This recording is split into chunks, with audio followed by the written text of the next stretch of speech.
Hyderabad Osmania medical college grounds లో lab టెక్నీషియన్లకు నియామక పత్రాలు అందజేశారు మంత్రులు దామోదర పొన్నం.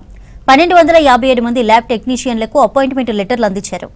ఆరోగ్య శాఖ చరిత్రలో ల్యాబ్ టెక్నీషియన్లను భర్తీ చేయడం ఇదే అతిపెద్ద రిక్రూట్మెంట్ అన్నారు. 2024 సెప్టెంబర్ 11న నోటిఫికేషన్ ఇవ్వగా నవంబర్ నాటికి ఎంపిక ప్రక్రియ పూర్తయింది. ఇప్పటికే 9572 ఉద్యోగాలను సర్కార్ భర్తీ చేసింది. మరో 7267 పోస్టుల భర్తీ ప్రక్రియ కొనసాగుతోంది. మార్చి నాటికి పూర్తి చేసేలా రిక్రూట్మెంట్ బోర్డు కసరత్తు చేస్తోంది. మరోవైపు ఈ నియామకాల పూర్తి తర్వాత మరో 980 పోస్టుల నోటిఫికేషన్ వెలువడే ఛాన్స్ ఉంది.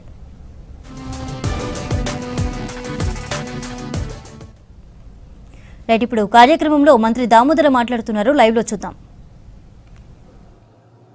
ఇది మీ ప్రభుత్వము, ప్రజా ప్రభుత్వము. గౌరవనీయులైన ముఖ్యమంత్రి రేవంత్ రెడ్డి గారి నాయకత్వంలో సుమారు 70,000 నియామకాలు ప్రధానంగా మన శాఖకు సంబంధించి రమారమి 10,000 పోస్టులు ఫిల్అప్ చేయడం, దానికి తోడు రిక్రూట్మెంట్ ప్రోగ్రెస్ లో ఉంది సుమారు 7,300.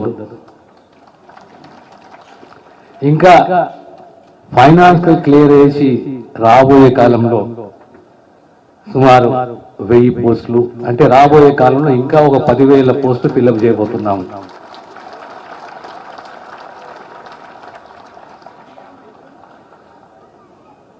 సమాజంలో ఇంక్లూజివ్ గ్రోత్ అంటారు. ఓ ప్రాజెక్టులు, ఇన్ఫ్రాస్ట్రక్చరు, సోషల్ సెక్యూరిటీ కాకుండా సమాజం పరిడిల్లాలి, సుభిక్షంగా ఉండాలి అంటే విద్య, వైద్యం. విద్యా వైద్యం అనేది ప్రజలకు నాణ్యతతో కూడిన విద్య, భరోసా కల్పించే వైద్యం.